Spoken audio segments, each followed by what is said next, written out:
مولاي صل وسلم دائما أبدا على حبيبك خير الخلق كلهم.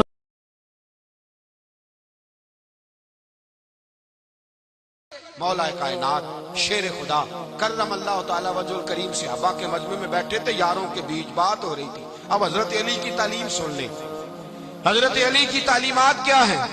بیٹھے تھے، گفتگو چھڑ گئی حضرت علی رضی اللہ تعالیٰ عنہ کی۔ ہر آدمی نے کہا مجھے فلاں چیز پسند ہے، فلاں چیز پسند ہے، فلاں چیز۔ تو پوچھا علی آپ کو کیا پسند ہے؟ تو حضرت علی کہنے لگے تین چیزیں پسند ہیں۔ کہا کون کون سی؟ فرمایا ایک میرا دل کرتا ہے کہ روزہ گرمی کا ہو۔ حضور فرماتے ہیں تمہیں پتہ چل جائے رمضان میں برکت کیا ہے تو تم کو سارا سال ہی روزے ہونے چاہیے۔ یہ اتنی فضیلت کی بات۔ حضرت علی شیر خدا کہتے ہیں مجھے گرمیوں کا روزہ پسند ہے۔ اور پھر حضرت علی شیر خدا فرماتے ہیں مجھے پسند یہ ہے کہ میں اکیلا کھانا نہ کھاؤں، جب بھی کھاؤں میرے ساتھ کوئی مہمان بیٹھا ہو، یہ میری پسند ہے۔ حضرت علی کہتے ہیں میری تیسری پسند یہ ہے کہ میرے مقابلے میں جو دشمن آئے وہ کمزور نہیں ہونا چاہیے، وہ کمزور نہیں، وہ تگڑا طاقتور دشمن آئے۔ فرماتے ہیں مجھے مزہ تو آئے نا رب کے رستے میں جہاد کرنے کا۔ تگڑا دشمن، آج مسلمانوں کا بڑا دشمن پیدا ہوا ہے اور سربراہ ہے اسلام کے سارے دشمنوں کا، لیکن مسلمان اس سے ڈرتے ہیں، اس سے تعلق بنانا چاہتے ہیں، وہ اس کے قریب جانا چاہتے ہیں۔ حضرت علی نے پیغام دیا مزہ ہی تب آتا ہے جب دشمن دلیر ہو، مزہ ہی تب آتا ہے جب دشمن تگڑا ہو، لطف ہی تب آتا ہے جب تمہارا مقابلہ سخت آدمی کے ساتھ ہو۔ حضرت علی شیر خدا، فجر کا وقت تھا، ہاتھ میں چھڑی پکڑی تھی، 63 سال عمر مبارک تھی، کوفے کی جامع مسجد میں نماز پڑھانے آ رہے تھے۔ ہر دروازے پہ دستک دیتے اٹھو الصلاۃ خیر من النوم۔ رستے میں حضرت علی لوگوں کو جگاتے جگاتے آئے۔ جب مسجد کوفہ میں پہنچے تو ایک بدبخت خنجر چھپائے کھڑا تھا، اس نے حضرت علی رضی اللہ تعالیٰ عنہ کو خنجر مارا۔ وہ دوستانہ جو 10 سال کی عمر میں شروع ہوا تھا، جب شیر خدا کو خنجر لگا تو پتہ لفظ کیا تھے؟ فزت برب الکعبہ، لوگوں رب کعبہ کی قسم میں کامیاب ہو گیا، میری زندگی دین کے کام آ گئی، میں کامیاب ہو گیا۔ حضرت علی کی داڑھی ساری لہو سے بھر گئی۔ حضرت شیر خدا فرمایا کرتے تھے ایک دفعہ میں بڑا بیمار ہوا، میرے سے اٹھ کے کھڑا نہیں ہوا جاتا تھا، حضور تیمارداری کرنے آئے تو میں نے کہا یا رسول اللہ پتہ نہیں بچوں گا کہ نہیں۔ حضور نے فرمایا علی نہیں، تو اس وقت دنیا سے جائے گا جب تیری داڑھی لہو سے رنگین ہو جائے گی۔ شیر خدا کہتے ہیں جب زخم لگا تو میں نے نیچے جھکا کر دیکھا تو داڑھی لہو سے بھری ہوئی ہے۔ میں نے کہا بس وہی کامیاب ہو گیا۔ جامع مسجد کوفہ میں مولا علی نے سر سجدے میں رکھا، اور اسلام کی تاریخ کا وہ شخص جس شخص نے اپنی بچپن سے لے کر جوانی، جوانی سے لے کر بڑھاپا، اور جاتے جاتے امام حسن اور حسین کو قریب بلایا اور وصیت کر گئے بیٹا جینا اسی کا ہے جو دین کے لیے جیے، بیٹا مرنا اسی کا ہے جو دین کے لیے مرے، جس دھج سے کوئی مقتل میں گیا وہ شان سلامت رہتی ہے، یہ جان تو آنی جانی ہے، اس جان کی کوئی بات نہیں۔ حضرت شیر خدا کرم اللہ تعالی وجہ الکریم خاتم الخلفاء تھے، ان پر خلافت اسلامیہ ختم ہوئی۔ حضرت علی رضی اللہ تعالیٰ عنہ جس دن وصال ہوا، آپ کے بیٹے کہتے ہیں اس رات مولا علی نے خزانے کا مال سارا ایک رات پہلے تقسیم کیا، اور پھر جس جگہ مال خزانہ ہوتا تھا وہاں 2 نفل پڑھ کے کہا اے اللہ میں نے تیرے بندوں کی امانت تیرے بندوں تک پہنچا دی ہے۔ زندگی دین کے نام کر کے وہ شیر رخصت ہوئے۔ 21 رمضان المبارک کی شام ڈھلی تو حضرت علی المرتضیٰ شیر خدا رخصت ہوئے۔ صحابہ کہتے ہیں مدینے میں کوہرام مچا، بغداد کی گلیاں سونی ہوئی، کوفے کے لوگ تڑپے، مکے میں بھی لوگوں نے دعائیں مانگی۔ وہ سورج اس انداز میں دنیا سے گیا کہ اس کی روشنی قیامت تک باقی رہے گی، اس کا اجالا قیامت تک چمکتا رہے گا۔ حضرت علی کا نام آج خودداری کی علامت ہے، حضرت علی کا نام ایمان کی علامت ہے۔ مولا علی کے نام کا نعرہ لگتا ہے تو سینوں میں خون دوڑتا ہے، طاقتیں بیدار ہوتی ہیں، روحیں بیدار ہوتی ہیں۔ حضرت علی کثرت سے نماز پڑھتے، کثرت سے روزے رکھتے، کثرت سے عبادت کرتے۔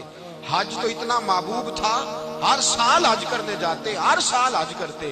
حضرت مولا علی شیر خدا رضی اللہ تعالیٰ عنہ کا عالم یہ تھا کہ باوجود غربت کے، باوجود غریبی کے، گھر میں کوئی شے، اور یہ جان بوجھ کے غربت اختیار کی تھی، ورنہ تو مالک تھے کون ہے، باوجود فقر اختیاری کے حضرت علی رضی اللہ تعالیٰ عنہ کے دروازے سے خالی کوئی نہیں جاتا تھا۔ ایک سائل مسجد میں مانگنے آ گیا، مسجد میں مانگنے آ گیا تو حضرت علی نماز پڑھ رہے تھے۔ ایک طرف حال یہ ہے کہ حضرت علی کو تیر لگ گیا ایک جنگ میں، 2-3 تیر لگ گئے، تو حکیم کہنے لگے حضرت آپ کو درخت کے ساتھ باندھیں گے پھر تیر نکالیں گے، ورنہ تو آپ بڑا تڑپیں گے۔ حضرت علی فرمانے لگے ضرورت ہی کوئی نہیں، جب میں نماز کی نیت باندھوں تو نکال لینا، مجھے پتہ بھی نہیں چلے گا۔ ایک طرف حال یہ ہے، ایک طرف، اور دوسری جانب کیا حال ہے؟ ایک مانگنے والا فقیر مدینے آیا تو صحابہ اپنی اپنی نمازیں پڑھ رہے تھے، حضرت علی بھی نماز میں تھے، نماز میں ہی رب کے بندوں کا خیال آ گیا۔ حضور کی حدیث میں نے سنائی تھی نا، نبی پاک فرماتے ہیں میں اللہ کی نماز پڑھ رہا ہوتا ہوں، پر بوڑھے کا خیال آتا ہے تو نماز چھوٹی کر دیتا ہوں، بیمار کا خیال آتا ہے تو چھوٹی۔ حضرت علی کہتے ہیں مسجد میں آ کے پکارا تو میں نے سلام بھی پھیرنے کا انتظار نہیں کیا، میرے پاس چاندی کی انگوٹھی تھی، میں نے فوراً اتاری اور نماز کے دوران ہی میں نے اس کی جانب پھینک دی۔ فرماتے ہیں اس سائل نے جا کے حضور کو بتایا، حضور آج میں مسجد میں گیا ہوں، سب نماز پڑھ رہے تھے، کچھ ملا نہیں۔ حضور نے فرمایا وہاں علی نہیں تھے؟ حضور تھے۔ فرمایا پھر کچھ ملا؟ کہا حضور اس نے تو نماز پڑھتے پڑھتے بھی سخاوت کر دی، نماز پڑھتے پڑھتے بھی سخاوت کر دی۔ مالا والے سخی نہیں ہوندے، کون پیسے والے سخی؟ میں نہیں دیا کھا، میاں صاحب کہہ رہے ہیں مالا والے سخی نہیں ہوندے، تے سخیاں مال نہیں ہوندا، ایتھے اوتھے دعا جہان نہیں، سخی کنگال نہیں ہوندا۔ نبی پاک نے فرمایا جس کی جیب میں پیسے ہیں وہ سخی نہیں ہوتا، جس کا دل بڑا ہے وہ سخی ہوتا ہے۔ حضرت علی شیر خدا گھر میں 3 دن کھانا نہیں پکتا، پر جو آتا ہے وہ جھولی بھر کے لے کے جاتا ہے، وہ جھولی بھر کے۔ بھائی زندگی اس کی ہے جس کی دین کے کام لگ گئی، ورنہ لوگ وقت ضائع کر کے چلے جاتے ہیں۔ پیسہ کمانا، دولت کمانا، رزق حلال کمانا عبادت ہے، پر اس کو دین ایمان بنا لینا حسن نہیں زندگی کا۔ لوگ اپنا آپ ضائع کر دیتے ہیں، اپنا آپ ضائع نہ کرو۔ شیر خدا کا محل کوئی نہیں تھا، پر لگتا ہے ساری کائنات شیر خدا کی جاگیر ہے۔ حضرت علی رضی اللہ تعالیٰ عنہ کا بینک بیلنس نہیں تھا، لیکن آج اگر اللہ کسی کو نور بصیرت دے تو وہ اٹھ کے دیکھے کائنات میں جتنا کچھ بھی ہے، آج پورے عالم دنیا میں، عالم اسلام میں حضرت علی کا ہی ذکر ہو رہا، پوری دنیا حضرت علی کا۔ پھر اللہ نے فہم دیا، بصیرت دی، حضرت علی کو اللہ نے علم دیا۔ بہت بڑے عالم تھے حضرت علی، بہت بڑے۔ حضرت سیدنا عمر فاروق رضی اللہ تعالیٰ عنہ فرماتے ہیں اگر ہمارے درمیان علی نہ ہوتے ہم ہلاک ہو جاتے، جہاں کوئی مسئلہ بنتا شیر خدا اس مسئلے کو حل کرتے۔ بلکہ حضور نے فرمایا میں علم کا شہر ہوں، علی اس کا دروازہ ہے۔ حضرت جبریل امین علیہ السلام آئے انسانی شکل میں، حضرت علی کے سامنے کھڑے ہو کے کہنے لگے علی سنا ہے آپ شہر علم کے دروازے ہیں؟ حضرت علی کہنے لگے میں نے نہیں کہا، یہ تو میرے رسول نے کرم فرمایا ہے۔ کہنے لگے چلو بتاؤ جبریل اس وقت کہاں ہے؟ حضرت علی نے اوپر دیکھا، نیچے دیکھا، دائیں بائیں آگے پیچھے دیکھا، فرمانے لگے نہ تو اس وقت 7 آسمانوں پہ ہے، نہ 7 زمینوں پہ ہے، نہ مشرق مغرب شمال اور جنوب میں ہے۔ فرمانے لگے یا تو جبریل ہے یا میں جبریل، ایک ہے دونوں میں سے۔ تو حضرت جبریل کہنے لگے علی سچ کا ہے مصطفیٰ نے، تو واقعہ علم کا دروازہ ہے، تو علی ہے، جبریل تو میں ہی ہوں، میں ہی ہوں جبریل۔ یہ ان کے علم کی وسعت، یہ ان کی حکمت اور دانائی کی وسعت، یہ اور یہ کہاں یہ جو فہم و فراست ہے نا میرے بھائی، یہ کتابیں پڑھنے سے زیادہ نہیں آتی، کتابیں رہنمائی کرتی ہیں۔ فہم و فراست پرہیزگاری سے آتی ہے۔ اللہ فرماتا ہے یا ایھا الذین آمنوا ان تتقوا اللہ یجعل لکم فرقان، اگر تم اللہ سے ڈرو گے تو اللہ تمہیں بصیرت کا نور عطا فرمائے گا، باطن کی آنکھیں دے دیتا ہے۔ جب بندہ اللہ امام مالک سے کسی نے کہا تھا حضور میرا حافظہ کمزور ہو گیا، تو فرمایا گناہ کرنے چھوڑ دے، علم اللہ کا نور ہے، گناہ گاروں کو نہیں دیا جاتا۔ تیرے ذہن کے اندر جب وسوسے بسیں گے تو اللہ کا نور کیسے آئے گا؟ حضرت علی کی زندگی مشعل راہ ہے، اس کو اپنائیں۔ حضرت علی کا سجدوں سے پیار ہے، سخاوتوں سے پیار ہے، عبادتوں سے پیار ہے، جہاد سے پیار ہے، ان کا مہمان نوازی سے پیار ہے، ان کا گرمی کے روزے سے پیار ہے، ان کا میدان سے پیار ہے۔ اپنے آپ کو ان لوگوں کی سیرت کا حامل بنائیں، نقوش قدم چلنے کی کوشش کریں۔